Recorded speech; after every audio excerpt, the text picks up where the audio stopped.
Lamplight Audiobook presents The Velvet Ribbon by Nadine Dorries, narrated by Avena Wallace.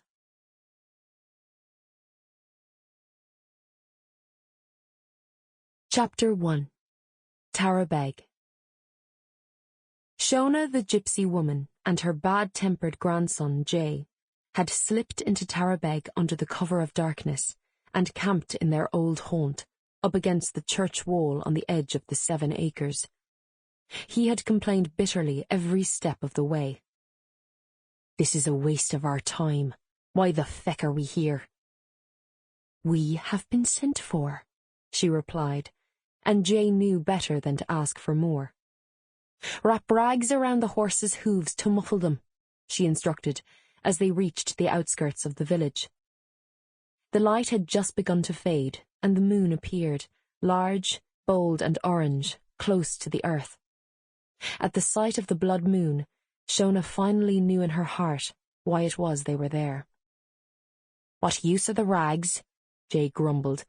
"They'll see us if they look from the bar and paddies, and they'll drive us out again. Why are we even here?" he repeated. Shona had not the strength to answer, even had she been inclined to tell him. It was where she had to be just one more time for one last curse. It was all she had left in her, and she was waiting to be told how to use it.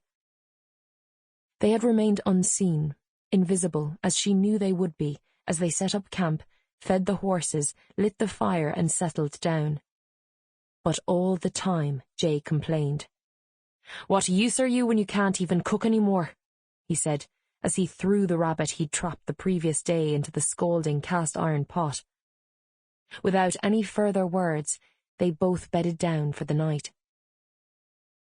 In the hour before dawn, Shona lifted her head and took one last look through the parted oilskin draped across the rear of the caravan, down the hill towards the Taramore River. The wind raced through the trees as the river thundered down the steep slope, then meandered round the base of the hill, hushed and deep over the Taramore table where the salmon came to spawn year after year before whispering over pebbles in the shallows. She'd been woken by the voices from the dark, forbidding flow, and they were calling her name. It was time. The straw mattress crackled beneath her shifting weight, disturbing Jay, asleep on the pallet beside her.